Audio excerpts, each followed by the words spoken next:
இந்த லெவலை தாண்டி நமக்கு வந்து அந்த ஜிப்சம் பிளாஸ்டரிங்கோட திக்னஸ் வந்து நமக்கு வந்து வெளியே வராது. ஓகே, இப்போ இந்த ஜிப்சம் பிளாஸ்டரிங்கோட நமக்கு அட்வான்டேஜ் வந்து என்னவா இருக்குது? இதோட திக்னஸ் வந்து ரெக்கமெண்டட் எவ்வளோ?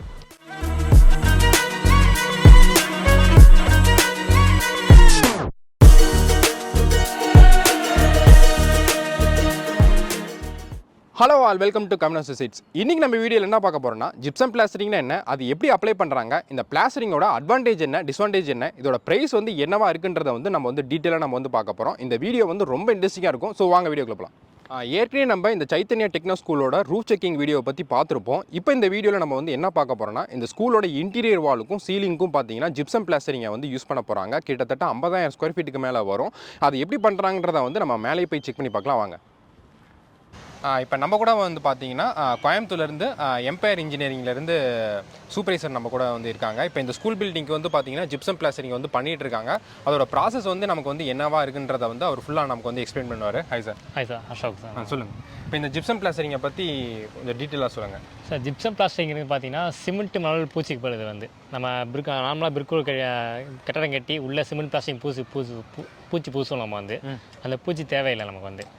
ஜிப்சம் பிளாஸ்டிங் பொறுத்த வரைக்கும் சிமெண்ட் மணல் பூச்சிக்கு போடுது. மணல் எதுவுமே தேவையில்லை, சிமெண்ட்டும் தேவையில்லை. ஜிப்சம் வெறும் பவுடர் மாதிரி இருக்கும். வெறும் வாட்டர் மிக்ஸ் பண்ணி டேரெக்டாக பிரிக் மேலே அப்ளை பண்ணுறது. ஓகே, அதில் அது வாட்டர் கூட நம்ம மிக்ஸ் பண்ண உடனே ஹார்ட் ஆயிருமா? ஹார்ட் ஆயிரும். 4 to 5 நிமிஷம் மெட்டீரியல் ஹார்ட் ஆயிரும் உங்களுக்கு வந்து. அதுக்குள்ளே நம்ம எடுத்து அப்ளை பண்ணி ஃபினிஷிங் கொண்டு வந்துடுவோம். இப்போ அவங்க கையில் யூஸ் பண்ணுறதுனால ஒன்று நேச்சுரல் மெடிசன் அப்ளை பண்ணலே வந்து வெறும் கையில் தான் அப்ளை பண்ணுவோம். நம்ம அந்த சிமெண்ட் மாதிரி நம்ம கையில் பொத்து வரது ஆகாது உங்களுக்கு வந்து. ஆமாம் சார். இது எந்த மாதிரி சர்ஃபேஸில் நம்ம யூஸ் பண்ண முடியும் சார்? டைப் நம்ம எல்லா பிரிக்குமே யூஸ் பண்ணிக்கலாம். சீலிங் வால் எல்லாமே யூஸ் பண்ணலாம். எல்லா பிரிக்குனா செங்கல், ஆலோ பிளாக்கு, ஃப்ளையாஸ் பிரிக்கு, எல்லாம் ஏசி பிளாக்கு, புரத்தம் பிரிக்கு எல்லாமே யூஸ் பண்ணிக்கலாம். நம்ம வந்து இது மேலே வந்து இது காங்கிரீட் சர்ஃபேஸில் கண்டிப்பாக யூஸ் பண்ணிக்கலாம் சார். ஆமாம் சார். ஓகே, இப்போ இந்த ஜிப்சம் பிளாஸ்டரிங்கோட நமக்கு அட்வான்டேஜ் வந்து என்னவா இருக்குது? ஜிப்சம் பிளாஸ்டிங் அட்வான்டேஜ் பார்த்தீங்கன்னா ஃபஸ்ட்டு ஏர் கிராக் வராது சார் ஜிப்சம் பிளாஸ்டிங் பொறுத்த வரைக்கும். நம்ம சிமெண்ட் பிளாஸ்டிங் பண்ணி ஒரு 2 month 3 monthக்கு அப்புறம் அந்த சிமெண்ட்டில் அந்த ஏர்லைன் கிராக்கில் வரும். ஜிப்சம் போது அந்த ஏர்லைன் கிராக்கில் வராது நமக்கு வந்து. எப்படி சொல்கிறீங்க? அது நமக்கு வந்து அந்த சிமெண்ட்டு சாண்டு நம்ம மிக்ஸ் பண்ணுறப்போ கொஞ்சம் ஹீட்டு வந்து ப்ரொடியூஸ் ஆகும். இதேமாரி இப்போ அப்ளை மிக்ஸ் பண்ண பார்த்தா ரொம்ப ஜில்லுன்னு இருக்கும் உங்களுக்கு மெட்டீரியல் வந்து. ஜிப்சம் பொறுத்த செங்கோலில் மாய்ச்சரை ஃபுல்லாக உறிஞ்சி விட்டதுக்கப்புறம் ஜிப்சம் காய ஆரம்பிக்கும். அதனால வந்து அந்த ஜிப்சம்ல கிராக் உங்களுக்கு வராது உங்களுக்கு வந்து. ஆமாம் சார். அட்வான்டேஜ் பார்த்தீங்கன்னா கிராக் வராது, எப்பவுமே கூலிங்காக இருக்கும் உங்களுக்கு வந்து. நம்ம சிமெண்ட் பிளாஸ்டிங் பண்ணினா தனியாக நீங்கள் பட்டி பார்க்கணும். ஜிப்சம்ல தனியாக பட்டி பார்க்க தேவையில்லை. டேரெக்டாக நீங்கள் தேய்ச்சி விட்டு ப்ரைமேஜ் பெயிண்ட் அடிச்சிக்கலாம். நீங்கள் நாங்கள் ஃபினிஷிங் வந்து பட்டி பார்த்து ஃபினிஷிங் கொண்டு வந்துடுவோம் உங்களுக்கு நாங்கள் வந்து. ஆமாம் சார். இது எல்லா பக்கமும் யூஸ் பண்ணிட்டு இருக்காங்களா? இதோட நம்ம தமிழ்நாடு ஃபுல்லாக பண்ணிட்டு இருக்கோம் சார். நம்ம வந்து நல்லா ரீச் ஆகி நல்லா போயிட்டு இருக்கு சார் நமக்கு வந்து. ஆமாம் சார். இப்போ இது நமக்கு அந்த டைம் கன்சூமிங் அதெல்லாம் சொல்கிறாங்க. அதெல்லாம் எப்படி நமக்கு அந்த நீங்கள் சிமெண்ட் பிளாஸ்டிங் பண்ணி நீங்கள் ஒரு 15 days தண்ணி க்யூரிங் பண்ணணும். 10 நாள்லேருந்து 15 நாள் க்யூரிங் பண்ணணும். அதுக்கப்புறம் மறுபடி காய விட்டு அதுக்கப்புறம் நீங்கள் பட்டி பார்க்கணும். ஜிப்சம் பொறுத்தையும் அப்படி தேவையில்லை. நான் ஃபினிஷிங் பண்ணால் 15 நாளுக்கு அடுத்த நாள் நீங்கள் வந்து தேய்ச்சி விட்டு பிரைமரி பெயிண்ட் அடிச்சிக்கலாம் நீங்கள் வந்து. ஆமாம் சார். க்யூரிங் கிடையாது, செல்ஃப் க்யூரிங். ஜிப்சம் பொறுத்த வரைக்கும் செல்ஃப் க்யூரிங் உங்களுக்கு வந்து. ஆமாம் சார். இப்போ இதில் நமக்கு வேஸ்டேஜ் அதிகமாக இருக்குமா? கண்டிப்பாக வேஸ்டேஜ் வரும் சார் உங்களுக்கு வந்து. வேஸ்டேஜ் வராமல் இருக்காது. அந்த வேஸ்டேஜ் எடுத்து நீங்கள் ஃபில்லிங் யூஸ் பண்ணிக்கலாம் நீங்கள் வந்து. ஆமாம் சார். ஃபில்லிங்னா எந்த மாதிரி? நம்ம குழி போட்டு மெத்திக்கலாம். நீங்கள் சைடில் குழி தோண்டி தான் மெத்திக்கலாம். நீங்கள் அதுமாதிரி டைல்ஸ் போடுறது கப்பிக்கு பதில் இதை போட்டு யூஸ் பண்ணிக்கலாம் நீங்கள் வந்து. ஆமாம் சார். இந்த ஜிப்சம் பிளாஸ்டரிங் நம்ம எங்கே வந்து யூஸ் பண்ணக்கூடாது? ஜிப்சம் பார்த்தீங்கன்னா அவுட்ரு யூஸ் பண்ண முடியாது சார். நம்ம வந்து அவுட்டர்னா எக்ஸ்டீரியர் யூஸ் பண்ண முடியாது நம்ம வந்து. அதுமாதிரி கிச்சனில் டைல் ஏரியா எங்கெங்கே வருதோ அதை பண்ண முடியாது. பாத்ரூம் டைல் எங்கெங்கே ஏரியா வருதோ அந்த ஏரியா பண்ண முடியாது நம்ம வந்து. ஜிப்சம் மேலே டைல் நிற்காது உங்களுக்கு வந்து. ஆமாம் சார்.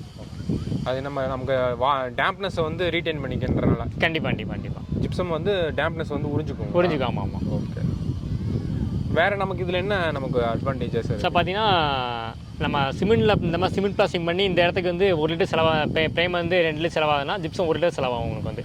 நல்லா கவரேஜ் அதிகமாக கிடைக்கும் ஜிப்சம் வந்து உங்களுக்கு வந்து. பெயிண்ட் செலவு அப்படியே கம்மியாகும் உங்களுக்கு வந்து. வெளியில் உள்ள ஹீட் அப்படியே உள்ளே அப்படியே தடுக்கும் உங்களுக்கு வந்து. உள்ளே வந்து ஹீட் வராது. அதேமாதிரி கூலிங்காக இருக்கும் உங்களுக்கு வந்து. ஆமாம் சார். நமக்கு அந்த ஃபினிஷிங்லாம் எப்படி இருக்கும் இதில்? சார் ஃபினிஷிங்காக சைனிங்காக இருக்கும் சார் உங்களுக்கு வந்து.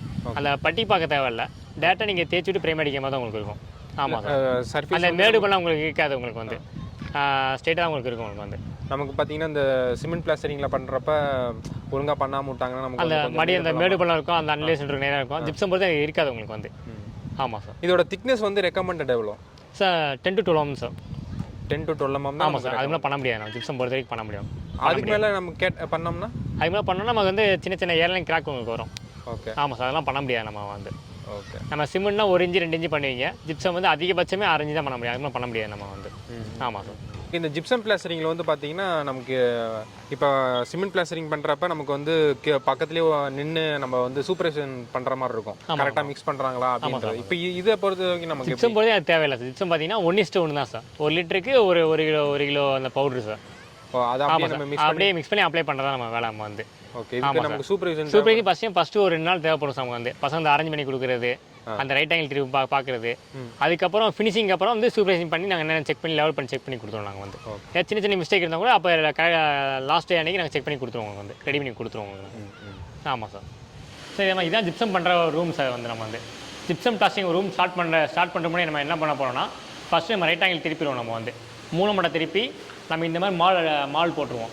ஜிப்சமோட திக்னஸ் பார்த்தீங்கன்னா 10லேருந்து 12 திக்னஸ் நம்ம மால் போட்டுருவோம். நம்ம வந்து சிமெண்ட் பிளாஸ்டிங் பார்த்தீங்கன்னா அங்கங்கே புல்மாங்க காப்பாங்க. நாங்கள் இந்த மாதிரி மால் போட்டு இந்த மாதிரி ஸ்டிப் அடிச்சு கொடுத்துருவோம் நாங்கள் வந்து.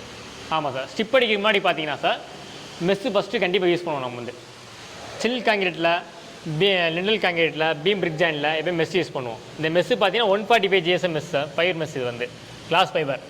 ஆமாம் சார். கிராக் வராமல் இருக்கக்காண்டி மெஸ்ஸு நம்ம யூஸ் பண்ணுறோம். நம்ம வந்து வெளியே இது போட்டால் நம்ம கிராக் வெளியே வராது நமக்கு வந்து. அடுத்து பார்த்தீங்கன்னா சீலிங் பண்ணுறோம் சார். நம்ம வந்து சீலிங் பண்ணும்போது பார்த்தீங்கன்னா ஹேக்கிங் பண்ண தேவையில்லை. ஆமாம், ஹேக்கிங் பண்ணுறப்ப பார் பிளான் சொல்லி பிரேமக்கன் வச்சுருக்கோம். நம்ம வந்து அந்த மெஸ் அந்த பிரேமன் அப்ளை பண்ணி டேரெக்டாக நாங்கள் பண்ணி கொடுப்போம். சீலிங்கை பற்றி இதே மாதிரி மால் போட்டுருவோம். நம்ம வந்து 8 mm திக்னஸ் மால் போட்டுருவோம். மால் போட்டு நம்ம ஃபினிஷ் ஜிப்சம் பண்ணி கொடுத்துருவோம். வந்து அதே மாதிரி நமக்கு வந்து காலமும் வாலும் ஜாயின் ஆகிற இடத்துல நமக்கு இந்த மாதிரி கிளாஸ் ஃபைபர் மெஸ்ஸை வந்து வச்சு ஜிப்சம் பிளாஸ்டரிங் வந்து பண்ணியிருப்பாங்க. இந்த இடத்துலையும் நமக்கு வந்து கிராக் வந்து வராமல் இருக்கணும். அதுக்காக வந்து இந்த மாதிரி மெஸ் வந்து வச்சுருக்காங்க. இப்போ நீங்களே இந்த செவுத்துலலாம் வந்து பார்க்கலாம். அவங்க வந்து இப்போ என்ன பண்ணியிருக்காங்கன்னா, மேலேருந்து கீழே வரைக்கும் ப்ளம்பாப்புக்காக வந்து லெவலிங் வந்து மார்க் பண்ணியிருக்காங்க. இப்போ இந்த லெவலை தாண்டி நமக்கு வந்து அந்த ஜிப்சம் பிளாஸ்டரிங்கோட திக்னஸ் வந்து நமக்கு வந்து வெளியே வராது. ஸோ அதுக்காக தான் இந்த மாதிரி செவுத்தில் வந்து ஸ்ட்ரிப் மாதிரி வந்து மார்க் பண்ணியிருக்காங்க. அது எப்படி மார்க் பண்ணுறாங்கன்றதை வந்து நம்ம வந்து இப்போ டீட்டெயிலாக நம்ம வந்து பார்க்கலாம். இப்போ பார்த்தீங்கன்னா அந்த ஒரு செவுத்துக்கு வந்து அந்த ப்ளம்பாப்புக்காக வந்து லெவல் வந்து செக் பண்ணுறாங்க. மேலேயும் அவங்க வந்து மார்க் பண்ணுவாங்க. மார்க் பண்ண உடனே அந்த மார்க்கும் இந்த மார்க்கும் நமக்கு வந்து சேமாக லெவலில் வருதான்றதை வந்து செக் பண்ணுவாங்க. இப்போ அந்த ப்ளம்பாப் மூலிமா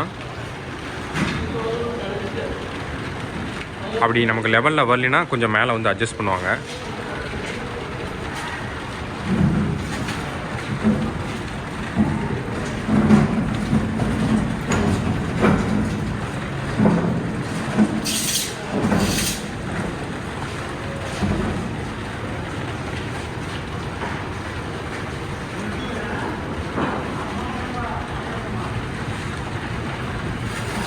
இப்போ நமக்கு லெவல் வந்துருச்சு. அவ்வளோதான். இப்போ இதான் வந்து பார்த்திங்கன்னா நமக்கு வந்து இந்த செவுத்துக்கான லெவலு. இதுக்காக தான் வந்து அந்த ஜிப்சம் பிளாஸ்டரிங் வந்து பண்ணுவாங்க. இப்போ பார்த்தீங்கன்னா இவ்வளோ பெரிய ஏரியாவுக்கு வெறும் 4 லேபர் தான் வந்து வேலை பார்க்குறாங்க. எனக்கே வந்து ரொம்ப ஆச்சரியமாக இருக்குது. கிட்டத்தட்ட 50,000 ஸ்கொயர் ஃபீட்டுக்கு மேலே நமக்கு வந்து ஏரியா வந்து வரும். இதுவே நம்ம வந்து சிமெண்ட் பிளாஸ்டரிங் வந்து பண்ணுறோன்னா சிமெண்ட்டும் மண்ணையும் மிக்ஸ் பண்ணுறதுக்கு வந்து ஒரு ஆள், அதுக்கப்புறம் பிளாஸ்டரிங் பண்ணுறதுக்கு எப்படி 2-3 பேர் நமக்கு வந்து தேவைப்படும். ஸோ பார்த்திங்கன்னா அந்த இடத்துல நமக்கு வந்து லேபர் வந்து அதிகமாக வந்து நமக்கு வந்து பிடிக்கும். ஆனால் இந்த இடத்துல வந்து பார்த்திங்கன்னா நமக்கு வந்து லேபர் வந்து ரொம்ப கம்மியாக தான் நமக்கு வந்து தேவைப்படுது. இது வந்து பார்த்திங்கன்னா நமக்கு வந்து ஜிப்சம் பிளாஸ்டரிங்கில் மிக முக்கியமான அட்வான்டேஜ் நமக்கு. இப்போ ஒரு சின்ன கம்பேரிசன் பண்ணி பார்க்கலாம். ஜிப்சம் பிளாஸ்டரிங்கே இவங்க பெர் ஸ்கொயர் ஃபீட்டுக்கு மெட்டீரியல் ப்ளஸ் லேபரோட 40 ரூபாய்க்கு பண்ணுறாங்க. இதில் வந்து பட்டி வந்து நம்ம வந்து பார்க்க தேவையில்லை. ஆனால் ப்ரைமர் அண்ட் பெயிண்டிங் பார்க்கணும். ஸோ அதுக்கு ஒரு ஸ்கொயர் ஃபீட்டுக்கு 12 ரூபான்னு வச்சுப்போம். ஸோ டோட்டலாக வந்து பார்த்தீங்கன்னா 52 ரூபா வருது பெர் ஸ்கொயர் ஃபீட்டுக்கு. இதுவே சிமெண்ட் பிளாஸ்டரிங்னா பெர் ஸ்கொயர் ஃபீட்டுக்கு மெட்டீரியல் ப்ளஸ் லேபரோட 30 ரூபா வரும். அதுக்கப்புறமா நம்ம பட்டி ப்ரைமரு பெயிண்டிங்லாம் பார்க்கணும். ஸோ அதுக்கு ஒரு ஸ்கொயர் ஃபீட்டுக்கு 28 ரூபான்னு வச்சுப்போம். ஸோ டோட்டலாக வந்து பார்த்தீங்கன்னா 58 ரூபா வருது பெர் ஸ்கொயர் ஃபீட்டுக்கு. ஸோ நமக்கு ப்ரைஸ் டிஃப்ரென்ஸ்னு பார்த்தா 6 to 8 ரூபா தான் வருது பெர் ஸ்கொயர் ஃபீட்டுக்கு. இதில் நமக்கு மிகப்பெரிய அட்வான்டேஜ்னு பார்த்தீங்கன்னா டைமை சேவ் பண்ண முடியும். ஸோ ப்ராஜெக்டை நம்ம சீக்கிரமாக ஹேண்ட் ஓவர் பண்ணிடலாம். இப்போ இருக்க மாடர்ன் டே கன்ஸ்ட்ரக்ஷன் ஒர்க்கில் வந்து பார்த்தீங்கன்னா இந்த ஜிப்சம் பிளாஸ்டரிங்கை வந்து நிறைய இடத்துல வந்து யூஸ் பண்ண ஆரம்பிச்சிட்டாங்க. இதோட ஃபினிஷிங்கும் வந்து நல்லா இருக்கனால இதை தாராளமாக நீங்கள் வந்து உங்கள் பில்டிங்கில் வந்து யூஸ் பண்ணலாம். எந்த ப்ராப்ளமும் வந்து கிடையாது. அடுத்த வீடியோவில் வந்து பார்த்தீங்கன்னா இந்த ஜிப்சம் பிளாஸ்டரிங்கை எப்படி வந்து வாலில் வந்து அப்ளை பண்ணி லெவலிங் பண்ணுறாங்கன்றதை வந்து டீட்டெயிலாக நம்ம வந்து பார்க்கலாம். இந்த ஜிப்சம் பிளாஸ்டரிங் பற்றின வீடியோ வந்து உங்களுக்கு வந்து இன்ஃபர்மேட்டிவாக இருந்துச்சுன்னு தோணுச்சுன்னா மறக்காமல் நம்ம சேனலை வந்து சப்ஸ்கிரைப் பண்ணிடுங்க. அப்படியே நம்ம இன்ஸ்டாகிராம் அக்கௌண்ட்டையும் வந்து ஃபாலோ பண்ணிடுங்க. டிஸ்கிரிப்ஷனில் வந்து லிங்க் தரேன். தேங்க்யூ ஃபார் வாட்சிங்.